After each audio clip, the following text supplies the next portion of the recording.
I signed up for a dating reality show, thinking it would just be another gig. But then came the twist. My wife signed up too. Of course, no one knew. To the world, Willow was the nation's best actress. Gorgeous, untouchable, every camera's obsession. And me? I was just a D-list celebrity clinging to the edges of the spotlight. The first time it slipped was during filming. The cameras were rolling, and out of habit I called out without thinking, "Willow, I want some water." The studio froze. The live stream chat went silent. Even the crew looked like they'd seen a ghost. And then, sitting beside me, that pretty boy with the perfect smile started laughing, like he'd just struck gold. "Huh. Some people really think they're married to a best actress. Why don't you announce it already?" My blood ran cold. I slapped my hand over his mouth before he could finish. He didn't know he couldn't know. If there was one thing Willow would never forgive, it was me making our marriage public. By the next day, the pretty boy was gone, wiped clean from the internet, every account banned, his name erased like he'd never existed. But then he came back. A late-night live stream, hair a mess, eyes red with tears. His voice cracked as he stared into the camera. "Wife," he said, choking on the word, "I've been bullied this badly, and you still won't admit we're married?" And then the killing blow. He held up a marriage certificate. His name, Willow's name, printed in bold, undeniable ink. That was just the beginning. A few days earlier, it had all seemed harmless. I'd sent Willow a screenshot, an invitation from my agent to join the dating show. 3 seconds later, my phone rang. "Honey, what kind of trashy show is this?" she snapped. "If you join, will you still love me?" I froze. Wasn't she supposed to be at an award ceremony? How was she this fast? Rubbing my temples. I tried to stay calm. "Darling, don't ask questions like that. Nothing's going to change. I'll just treat it like a joke, have some fun, and grab the paycheck. The real star is that pretty boy anyway." Before I could say more, someone off-screen urged her to accept her award. The line cut. That night, she came home carrying the same script. She threw herself onto the couch and groaned. "Honey, everyone else is going to find love. Why don't we use this chance to finally go public?" I stared at her, speechless. Wasn't she the one who insisted on secrecy? Now suddenly she wanted the opposite? I sighed and tapped the script. "If you're that eager, why don't we match you with someone else on the show?" Silence. Then, without a word, she pulled out her phone. A minute later, mine buzzed. "Your order of an RTX 5090 graphics card is on the way." My heart sank. She'd found my weakness. I rushed to her side, plastered on a smile. "Sweetheart, I'm sorry. I was wrong. Forget what I said. Anything you want, just not going public. Please." The next morning, I left home with a sore back. Before I could escape, Willow reminded the butler to cook nourishing soup. The poor man immediately began piling in more health supplements than a pharmacy. I rolled my eyes, slipped out quietly, and headed to set. Willow's contract had her joining from episode 3. So for now, I was on my own. The villa loomed ahead, and I didn't dare arrive in the butler's flashy car. I made him park halfway up the hill, dragging my suitcase the rest of the way. That's when I heard it. "George, what happened to you? Carrying your own luggage." I looked up. Of course. Makoto. We debuted the same year, the same style. But while he climbed his way to stardom, I'd sunk to the bottom. Not that I cared. Being a D-lister has perks. You can act however you want, and no one bats an eye. I gave him a once-over and smirked. At least I'm still human. "But you, what is this pretty boy thing you've turned into? Do you even count as a person anymore?" Makoto's face stiffened. He opened his mouth, but no words came out. The director, savoring the tension, finally stepped in. And just like that, the live stream began. There were no retakes. This was reality. Real-time comments flashing across our smartwatches. Millions of eyes watching every move. The director paired me with a female guest, Maria. She wasn't famous. She wasn't especially beautiful. Just another struggling celebrity. But on camera, she was sweet. She offered to carry my bags, pass me the plates when I cooked, even set the table with quiet care. The chat lit up. Maria is so sweet. I'm falling for her already. She's a hidden gem of the season. George's camera angle looks like Maria's boyfriend POV. But the moment the camera is cut, her smile vanished. She shook off my hand and sneered. Ugh, just my luck. Why'd I get stuck with some D-lister? I blinked, caught off guard. She gave me a slow once-over, dripping with disdain. Listen, don't get any ideas just because of this show. My personal account already has 6,000 followers. On face rating apps, I score 8. 9. I'm a rising starlet of the new generation. You're nothing, not even close to my league. She turned to walk away, but I stopped her. Hold on, big sister. My voice was calm, steady. I looked her up and down and fired back. I read your bio. 8 years in this business. In total, less than 2 minutes of screen time. And out of that, your face was visible for exactly 11 seconds. I straightened my shoulders, every word sharp as a blade. And me, the so-called D-lister, I still had 11 more seconds than you. So tell me, where exactly do you get the nerve to call yourself the new generation? Maria tried to insult me with one last jab, calling herself a rising starlet, dismissing me as beneath her. I couldn't resist. I looked her straight in the eye and said, Starlet, you're more like a new generation joke. Actually, forget that. At best, you're a newborn's umbilical cord. She gasped, furious. But I only let out a cold laugh, released her arm, clapped my hands like I was brushing off dust, and walked away. If anyone was going to leave the scene with the last word, it was me, not her. That night, when the cameras rolled again, I made sure to give Maria nothing. No smiles, no warmth, not even a casual touch. I kept my distance and pushed every menial task onto her. Hauling bags, cleaning up the dirty work.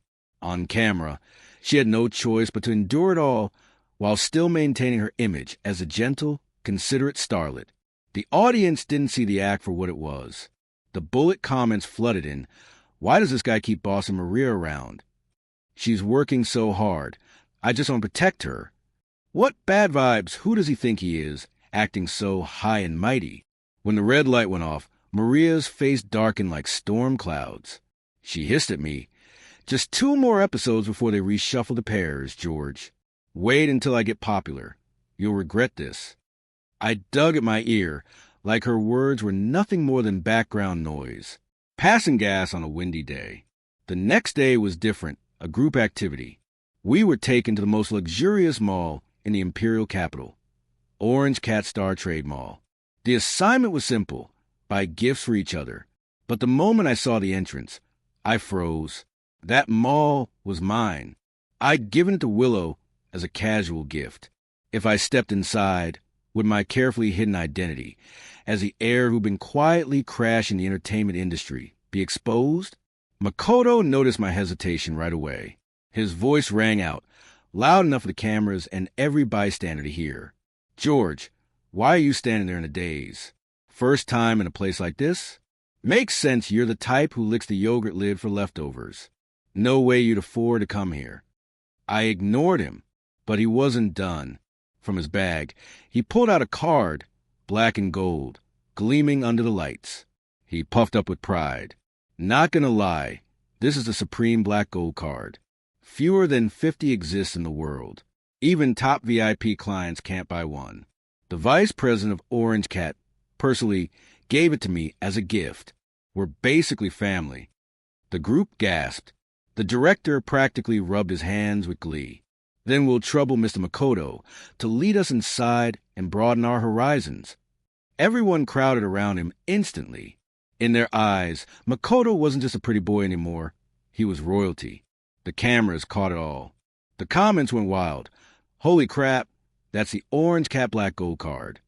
Confirmed, Makoto's a true second-gen rich kid. Ugh, I'm so jealous. He's living like the main character of a novel. But me? I was dumbfounded, because the CEO of Orange Cat was me, and the vice president he was bragging about? Willow's sister, Alicia. If she considered Makoto family, then what exactly was I? Makoto straightened his collar, pretending to stay calm as he handed the card to the receptionist. She froze, clearly overwhelmed, and ushered everyone toward the VIP elevator, reserved for bosses. But when too many piled in, the alarm beeped, overloaded. Makoto sneered from the back. "George, you're the most useless one here. Why don't you step out?" Before I could reply, the others pushed me out. Fine. I hadn't wanted to squeeze in with them anyway. I waited for the next elevator. That's when a waiter appeared, looking down his nose. "Sir, without a black gold card, you can't use this elevator. There's a fire escape at the back. You can take the stairs." Expressionless, I shot him a sidelong glance. No card means I have to take the stairs? Doesn't this elevator have a public entrance for regular guests? He stiffened. My knowledge of the layout caught him off guard. His fake smile faded, replaced with cold arrogance. "Apologies, sir, but after evaluation, I've determined you're not worthy of my service." I laughed under my breath. Equal parts disbelief and anger. Enough was enough. I pulled out my phone and dialed. "Alicia, could you come to Orange Cat for a moment?" The waiter smirked, thinking I was bluffing, but the smirk vanished when a Bentley rolled up to the entrance minutes later. Staff rushed to open the door, and out stepped Alicia. She spotted me immediately, hurrying over. "Brother-in-law, why are you standing out here instead of inside?" I shrugged, came to film a show, but apparently I wasn't allowed in. The mall's manager arrived at that very moment, sweat dripping as he bowed low. "President, if we'd known you were coming, we would have prepared in advance. The staff didn't recognize you. Please forgive the offense." I chuckled coldly. "Manager Gene, meeting you really is difficult." Then I turned to the waiter, smiling faintly. "So, can I take the elevator now?" The manager's face twisted in fury. He slapped the waiter across the cheek, hard. "You dare make things difficult for your own boss? Who gave you the guts?" The waiter staggered back, too stunned even to feel the sting. He's the boss?" Alicia's eyes narrowed. Her voice was sharp as ice. "Blacklist him." Across the entire Orange Cat group. The waiter's legs gave out, and he crumpled to the floor in shock. Manager Gene bowed again, and hurriedly returned the car Makoto had flaunted. He personally led us to the elevator, with both hands clasped in respect. As we walked, I glanced at Alicia. "Do you know a guy named Makoto?"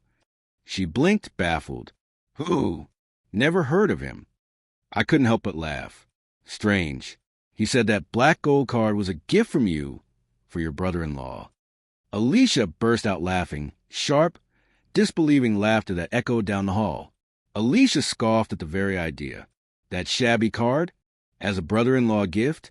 What kind of ignorant toad dares to use my name for clout? Fuming, she stormed into the elevator. "Manager Gene, go find those people. Tell them this. Our George won't be wasting his time on this trashy show anymore. And investigate where that fake card came from."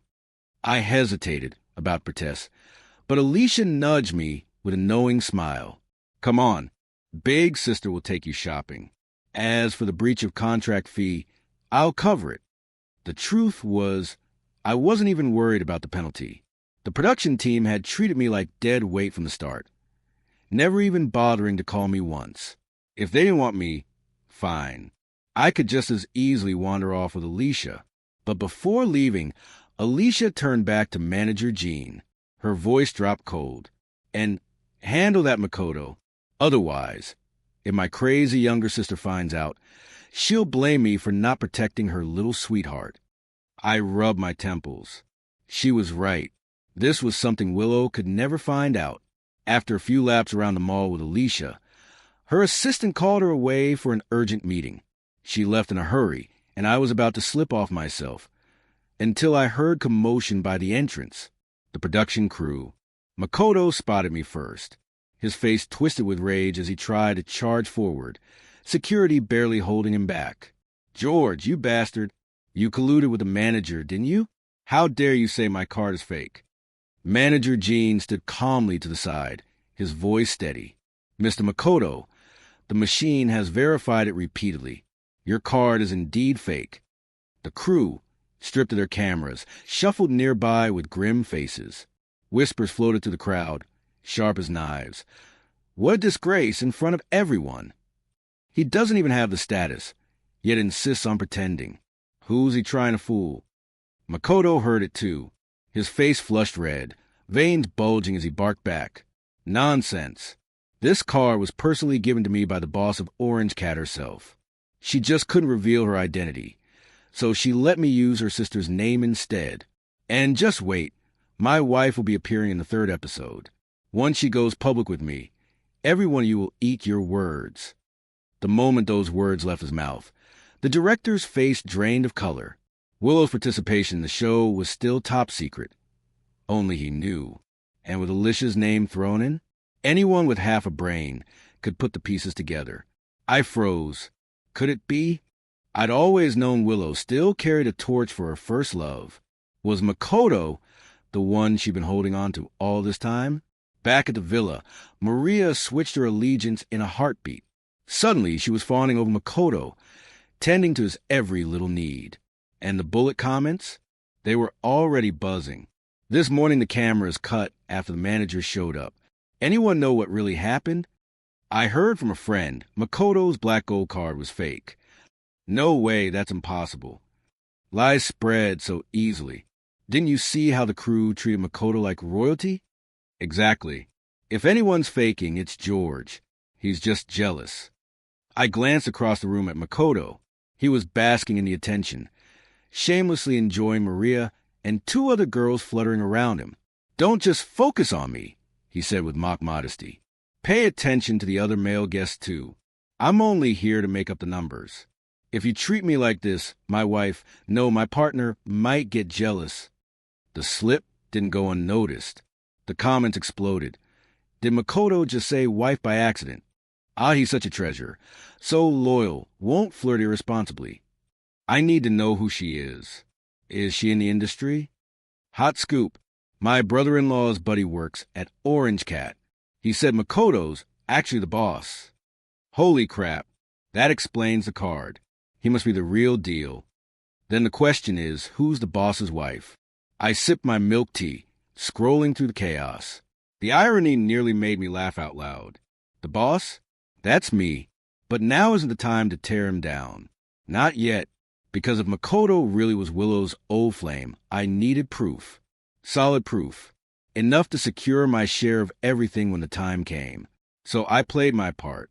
I even texted Willow, miss you. Come quick. Her reply came instantly, 100 exclamation marks, followed by a deadly incoming call. Expressionless, I declined. That evening, the director suggested a game to stir up drama. Truth or dare. Simple rules. If you chose dare, you had to call the person pinned at the top of your WeChat. The first few rounds were harmless. Some called their parents, others their agents, a few called fellow actors. The audience loved it. Then came my turn. George. Makoto grinned, clearly savoring the setup. It's your turn for a dare. Ever since the card fiasco, the cast had been rallying behind him. Now, they all leaned forward, waiting to see me humiliate myself.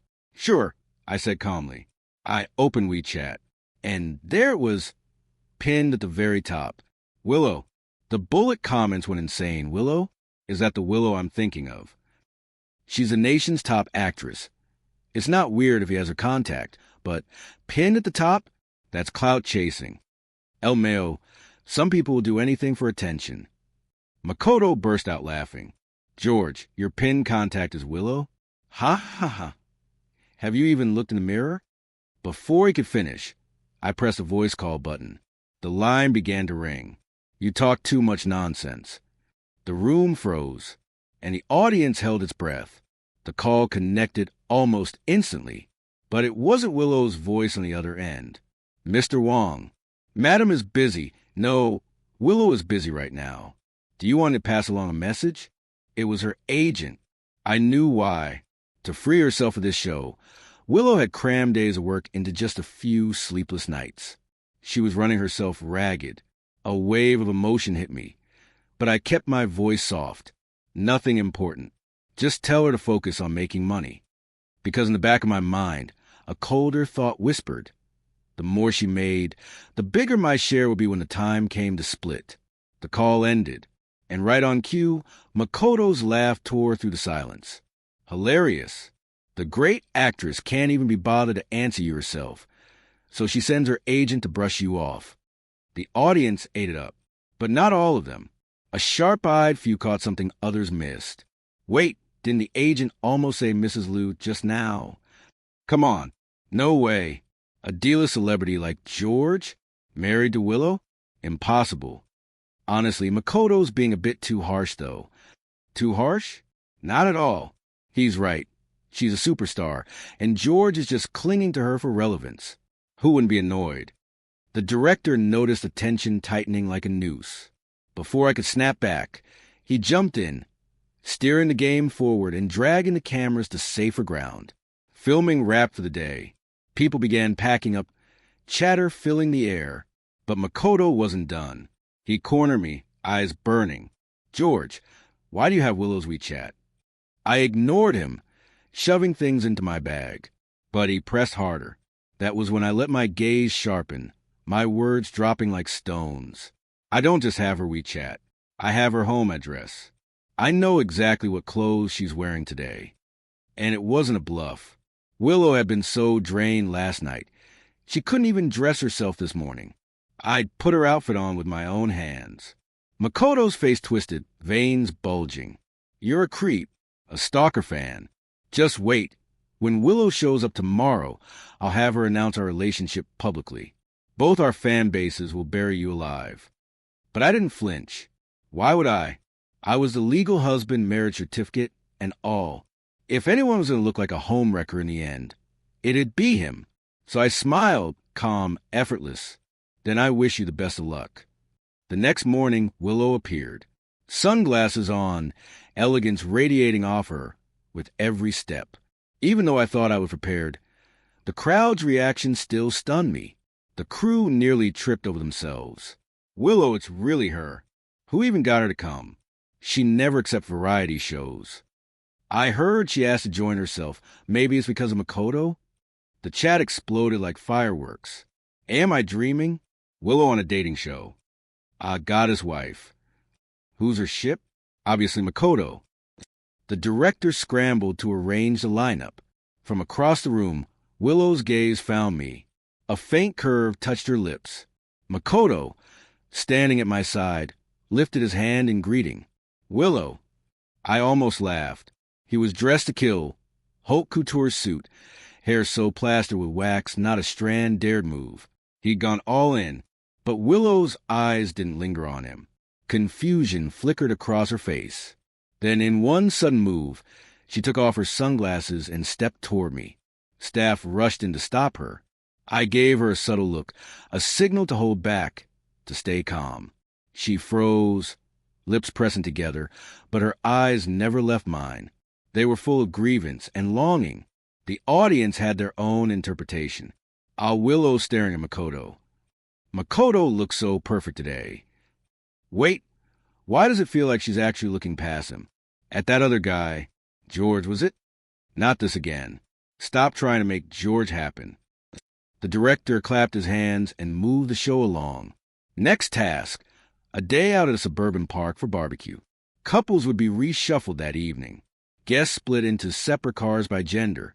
Willow boarded her van, turning back to look at me with every step. I lifted my hand in a casual wave, telling her to relax.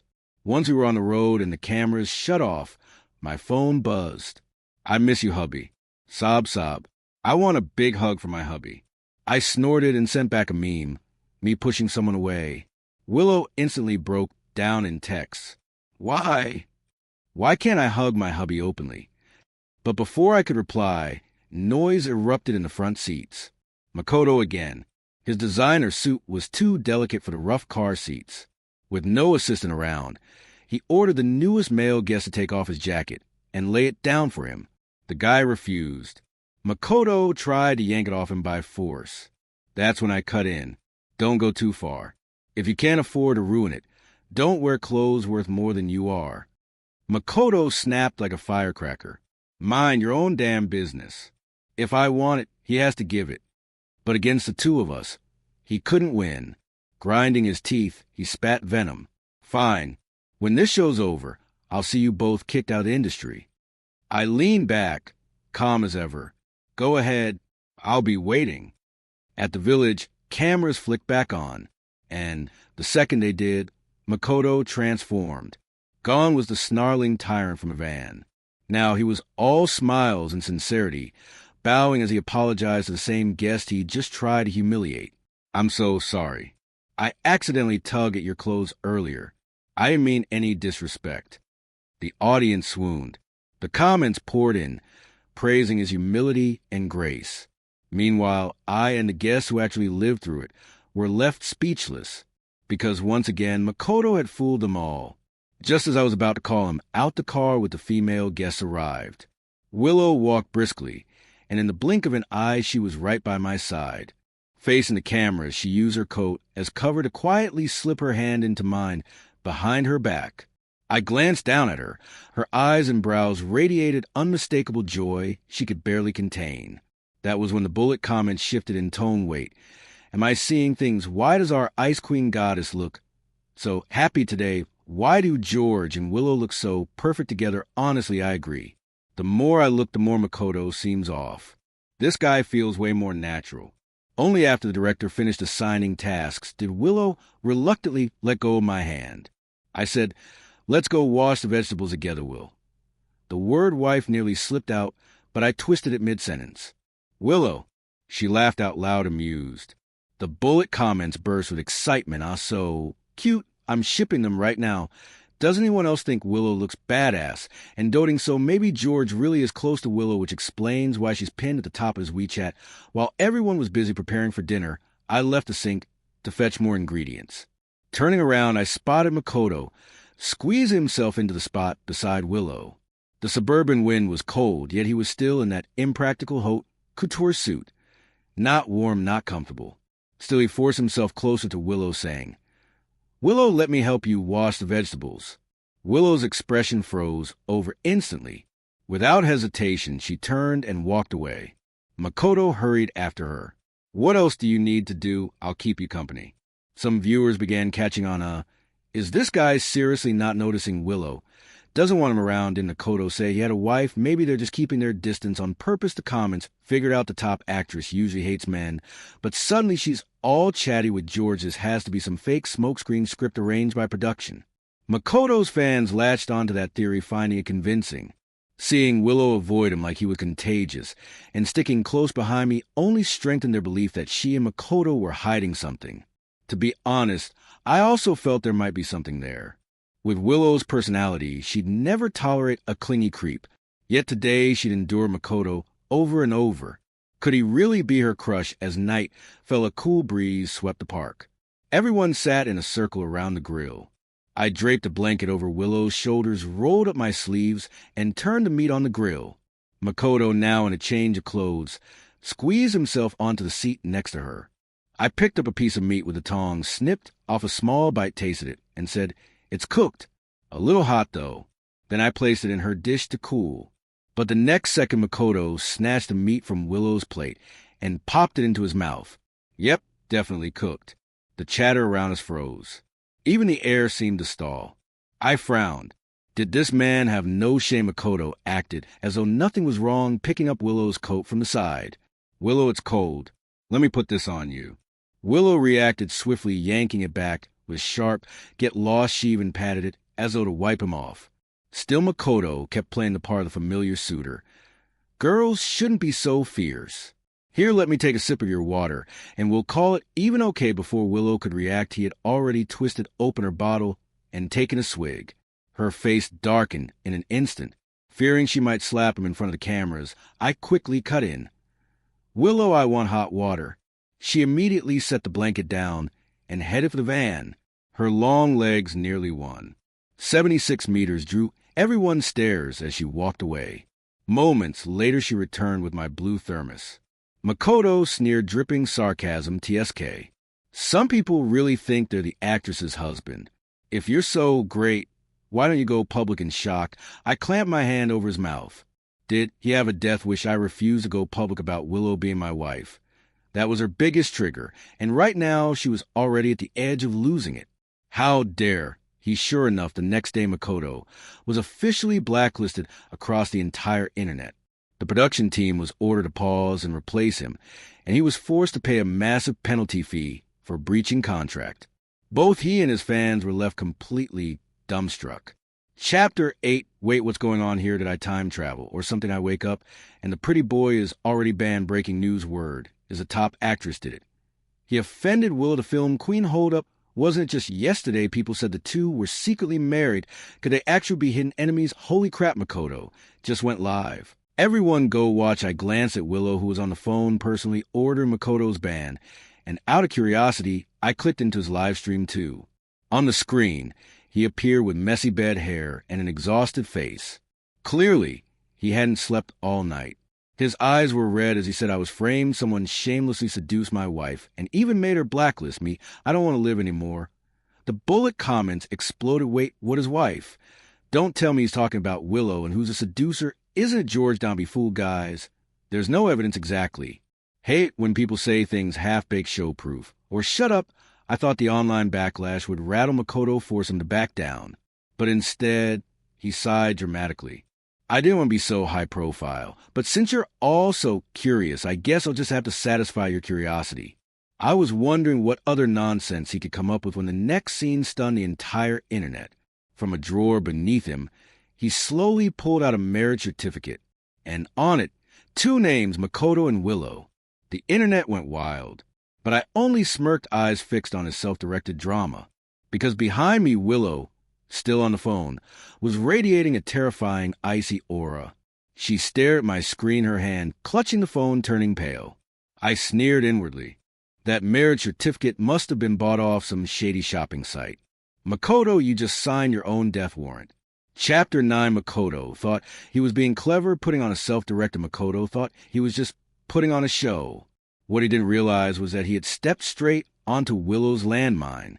At first, the punishment would have been simple. A ban, a fine, and that would have been the end of it. But Willow wasn't in the mood for mercy. Her voice, sharp and rapid as gunfire, cut through the phone as she ordered a full investigation into his past. And in that moment, I knew Makoto was done for. Because in this industry, no struggling climber survives when the past comes knocking. Within 30 minutes, stacks of files landed on Willow's desk, each one uglier than the last. Middle school, caught in scandal, branded a homewrecker. High school, cheating on exams. College, hustling rich women for cash while playing games in smoky dorm rooms. It was all there, neatly preserved like evidence waiting to be tried. I couldn't help but marvel at her reach. Most stars pay entire teams to scrub their records clean. But under Willow's command, every buried sin crawled back into the light. Makoto had been clinging to her like a leech, thinking he could ride her name to fame. Instead, he'd lit himself on fire. Willow barely blinked. She picked up a file, gave a few crisp instructions. Release attachment 4 and 11. No water armies, no spin. He wanted attention? Let's give him all of it. And when I saw those attachments, any shred of pity I had for Makoto vanished. Fraudulent skincare products, pocketing 85% commissions, dozens of victims, faces scarred, skin destroyed, reviews silenced, harassment campaigns unleashed until some of them slipped into depression. It wasn't a scandal, it was a graveyard. I thought that would be the end of the storm. But Willow, she wasn't finished. Later that night, after the chaos had settled, she leaned over and pressed me back against the sofa. Her hair slid across my shoulder, carrying the scent of pine, sharp yet soothing, like sunlight on a winter morning. But her eyes burned. They were dark, fiery, almost possessive. And before I could say a word, her lips were on mine. I panicked. We were still filming. Someone could walk in at any second. But Willow didn't care. Her hand curled around my neck, pulling me deeper, her voice a whisper against my mouth. George, let's go public. It was almost pleading. And I remembered years ago, it had been me begging her for the same thing. Back then, she had refused. So I cupped her face, my expression cold, and asked the question that had haunted me all this time. Why? She lowered her head, kissed my forehead like I was something holy, something untouchable. Because the Willow you love is finally a film queen now. She's finally worthy of you. And suddenly I understood. All this time, she had been running, climbing, breaking herself just to stand beside me without shame. A laugh escaped me, wet with tears. I pulled her close. Fool, you've always been worthy. And this time, I kissed her back, no hesitation. That's when the door opened. The other guests, the staff, the cameras, they all walked in. But Willow didn't pull away. This was her plan all along, her way of telling the world I was hers. She had even sent the director a quiet signal moments before. So I let her, because she was my wife. And if she wanted to claim me, I'd let her have the whole world as witness. The room froze in stunned silence. Then, softly, she rose and spoke. George is my husband. We've been married for 2 years. It was like dropping a stone into still water. Every fantasy shattered. The director jumped in with the obvious question. Why reveal it now? Willow looked him straight in the eye, calm as ever. Because I finally had the time to come. And just like that, the ice queen, the film queen, the untouchable goddess, leaned against me with eyes brimming with love. I've kept you waiting too long, my Mr. Wong. I smiled back. It's fine, my Miss Willow. The comments exploded. Makoto's lies crumbled, his fake certificate exposed, his fraud unveiled. Lawsuits, arrests, everything came crashing down. And meanwhile, Willow held me tighter, smiling as though she had just won the most precious award of her life. Not a trophy, not a crown, me. The truth always finds its way to the surface. And when mine did, the world gasped. Bit by bit, my identity unraveled. No longer just George, the quiet face on a dating show, but the man behind the Orange Cat Group, the one pulling strings in silence. Footage of my clash with Makoto outside the company gates went viral, and the tide turned fast. Online, the verdict was unanimous. Makoto wasn't just arrogant. He was rotten to the core, fawning over power, stepping on the weak. And me? People couldn't believe that someone sitting at the helm of a conglomerate had been living so low-key. Makoto's fall was swift. Scandals poured out like floodwaters. Lawsuits stacked higher by the day. Whatever future he had left was buried under debt, disgrace, and endless curses from the same crowd that once cheered his name. Willow didn't even have to lift a finger. He had dug his own grave, brick by brick. One evening, the two of us sat together, watching a replay of the livestream. Willow curled into my side, silent, until a single bullet comment flashed across the screen. George is always clout-chasing off Willow. She shot up instantly, eyes burning. I reached out, smoothing a hand over her hair. Wife, it's fine. But Willow wasn't having it. She pressed closer, lifted her phone, and with a quick click, captured a photo of us. I blinked, confused, until she held the screen up to me. On her social media page, a fresh post gleamed. My favorite thing to chase, my husband. The photo sat underneath, raw and unfiltered. Within seconds, thousands of replies flooded in. Fans crying, cheering, melting over a rare display of affection. I couldn't help but laugh, pinching her cheek. Childish, aren't you? She bared herself in my arms, voice muffled but fierce. Not childish. I just can't let anyone bully you. The show edged toward its finale. At the wrap party, Willow wasn't there. Work had tied her up. I reached for my phone, ready to call, when my eyes caught the pinned chat at the very top. The name glowed back at me. Dearest lovely wife. I froze, staring. It was my phone, my account, my chat list. Since when had she changed it? Heart hammering, I pressed the call button. For a long moment, the words tangled in my throat.